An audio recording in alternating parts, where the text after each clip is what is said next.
What up? What up, YouTube? It's your boy AP with another video. Today I'm gonna talk about a little bit what I've been reading this morning and a couple weeks ago. But it kind of I'm a slow reader, but I'm gonna talk about what I've been reading. I've been reading, trying to finish up Genesis. Even if you're atheist, or if you don't go to church, never really go to church, the Bible is like a lot of us know the stories, a lot of us know some texts. We might not be able to recall the exact book, chapter, and verse, but we get like the summary or the gist of the meaning because maybe our grandmother, we used to go, I don't know, accompany our grandmother to church.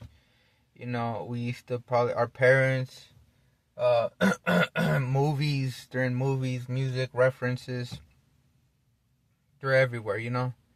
So a lot of people have, even though they've never opened up a Bible, or very little, they know something. They know something. Like, who doesn't know the Noah and the ark? Like, there's people who've never opened up, but they know it, because it's just there. It's undeniable. Anyways, I've been reading. This is just like my interpretation, or just not even my interpretation. I'm just talking about it. I don't mean no disrespect to anyone. I know someone's gonna disagree. This is like politics and religion is something that we just go off. We don't even know what we're talking about, but we want to get mad. We got something to say. But I've been reading Genesis, somewhere in Genesis, and I think it's the KJV, the King James version. There's a lot of versions, but I got the KJV one right here. But I've been reading it like a few weeks ago, and I read a little bit more this morning, and it's just been in my head. It talks about Joseph, the son of Jacob. Is that Jacob? Joseph? I think so. I forget a lot, but you guys know Joseph, the boy who got sold in as a slave to Egypt by his brothers, who were hating on him because he could interpret dreams, and they were just hating on him because he was his dad's favorite son. So they sold him to Egypt. His brothers went back and they told his dad that I think some animal ate him, or something like that.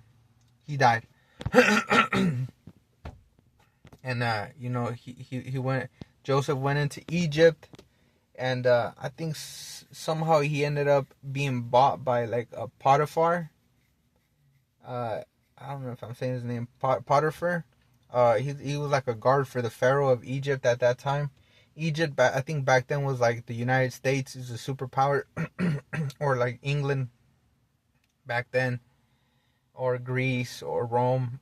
It was a superpower back then. So it was basically like America, So Pharaoh was basically like almost like Trump, but like, I mean, like way like this superpower empire was way more powerful than the U.S. The U.S. is like the weakest empire ever. It's the strongest right now in the world, and it's been very powerful. But at the same time, it's only been like 200 something years in power of a superpower, and these ones, they lasted like hundreds of years or thousands, and the Pharaoh had absolute like power, and they had like a whole bunch of gold. Anyways, that doesn't matter. So he goes into Potiphar's house. He's a guard. He has a good position, and I guess everything goes well inside of Potiphar's house. It's like I have a servant. Like, let's say I'm Potiphar and Joseph is my servant, and everything's going good, bro. Like, my Amazon packages are getting delivered on time, right on the door, with a little bow tie. Like my electricity bill somehow goes down, the water bill goes down, and then the internet says, you know what? you qualify for 1 year of free internet. I'm like, dang, bro, ever since Joseph got here, my servant, everything's going good. I'm even getting promoted at work. Everything's going well inside of Potiphar's house. So he lets Joseph be in charge of everything. And after a while, everything's going good. Potiphar's wife, you guys know all this story. This is an old story. She what's it called? She wants to sleep with Joseph because he's a good looking dude, and he denies her multiple times, but she keeps insisting and persisting until she gets him alone one day where like the other guards are somewhere outside and it's just them two, and she asks him again, like, lay down with me. And he says that how could I do this to Potiphar if he gave me like in charge of his whole house, and the most like valuable thing to him is his wife. Also, to add on to that, how am I gonna sin against my God? That's adultery. I can't do that to my God. And he takes off some of his clothing, stays in her hands, and then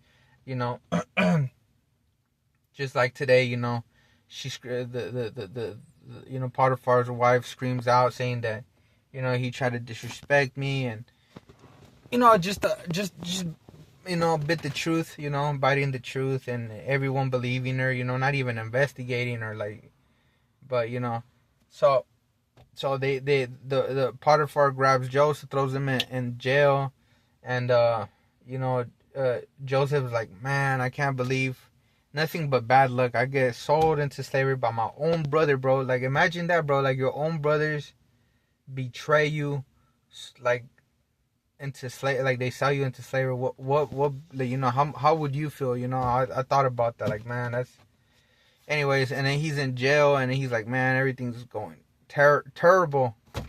And I guess, like, since he's blessed by God, even though he's in jail, he still finds a way to be blessed. So somehow he gains favor of the guard, and then the guard gives him authority over the other prisoners. I think, if I'm wrong, if I'm saying something wrong, I apologize. It's like, I just read and I just try to remember the best that I can, but if I'm wrong or saying stuff that's not right, you could leave it on the comment, and then to help me out too. And then yeah, so and then I think Pharaoh has I think it was a baker and a servant or butler that get in trouble for for doing something. I don't know. They put too much chocolate on the cake, and the other guy didn't throw out the trash. I don't know what got Pharaoh mad, but he threw both the baker and the servant into jail. And then I think the baker or the one of them has a dream, and I forgot what the dream was. And then I don't know what happens, but Joseph interprets the dream of the both men, and he tells them, one of you guys is gonna go back to Pharaoh and get your spot back, and the other guy is gonna, he's gonna, he's gonna kill him, So so yeah, and that happens, the one dude gets killed, and then the other guy gets promoted back. And then I guess the dude who got promoted back what's it called, he tells Joseph, like, hey, I'm gonna get you back. I'm gonna let Pharaoh know that you're able to interpret dreams or something. I'm gonna get you back for helping me out interpret the dream or something like that. But he forgets about Joseph, so Joseph's still in jail, forgotten. And then I guess the Pharaoh has a dream of what's gonna happen, right? He has this weird dream, and it's bothering him, and he calls all his, like, people magicians or hippies and all types of people, card readers, mind readers, whatever, David Blaine, whatever. He calls them and tells them, can you guys tell me what this dream means, because it's tripping me out? And no one can answer it. And then one of the butlers remembered that there is a man that was able to interpret dreams in jail. That's when he remembered, all of a sudden he remembered. So he tells Pharaoh, "Hey, there's this dude in jail that knows how to read, interpret dreams, because he interpreted mine and it came true." It's like, all right, call him up. You know, long story short is that, Joseph gets promoted into a very high level. He gets like everything, like, like he gets everything because Pharaoh knows that he's blessed by God. Like you want to make sure that this man is well taken care of. Nobody messes with him. I need your knowledge so that this empire, this kingdom can be fruitful, and have success. So who wouldn't do that? What kinger wouldn't do that? Somebody that's blessed by God, directly by God. Hey man, I want him to be my friend, Hey, you need to be number 2 of Egypt. I'm cool with that, So so yeah. So the dream is that Egypt and the whole like Middle East or something like that, there's gonna be a famine for I think 7 years. There's gonna be no food, and people are gonna start dying. There's just the earth is just gonna just start dying. The food, there's no food. So back home where Joseph was from, I think from Canaan or something like that, or Israel, I'm not sure, quite sure. Their brothers, they're still their brothers there. They already many like not many, I don't know how many years, but years go by where they think Joseph's dead, and his brothers know, but they don't tell his dad, and now they're struggling because there's no food, because there is a famine. But since Joseph knew what to do, they stored a lot of food for the future. I don't know how they did it. They were able to create a system where they can just have food for those years that there's going to be no food, like storage. And I guess not only for the people that Egypt could eat, but also people from the region of the surrounding other countries, they could come into Egypt and eat, because there's no food. People are dying. So you got to go to Egypt to, to go get some food so you don't die. And you have to make that wherever you're from, like whatever countries are surrounding those countries from back then, they're probably different countries now named. But so Joseph's family, they go over there to Egypt, and they go buy food. They meet up with him. He recognizes them, but they don't, and it just a lot of chess games, and trying to like see if they've changed. And at the end, he reveals himself, and he starts crying because, he doesn't have no hate or resentment to them, because he knows that it wasn't him, their brothers, that sold him into Egypt. It was God. Because I didn't understand that. I knew that story from a long time ago, but just like a couple weeks ago, it just hit me on my mind. I don't know why, super slow, but I didn't know that. I thought their brothers just sold him on just to be, a-holes. But it was actually God, because of the famine. He came there to save lives, to preserve life. That's why he allowed Joseph to be sold into slavery and go through all those struggles for years, him not knowing, for the simple fact to preserve life and the lineage of the Messiah. So he protected that bloodline so Jesus could come. I don't know if it was it before Jesus? I'm pretty sure it was before Jesus. Yeah, because it's in Genesis. I think, if not, correct me, but I'm pretty sure. To preserve the life so Jesus could come through that blood, that lineage. So he could come down here on earth, die for our sins, and rescue us. But that's like way later on. But right now, for that moment, is just to preserve life in the region, because there's a famine for 7 years.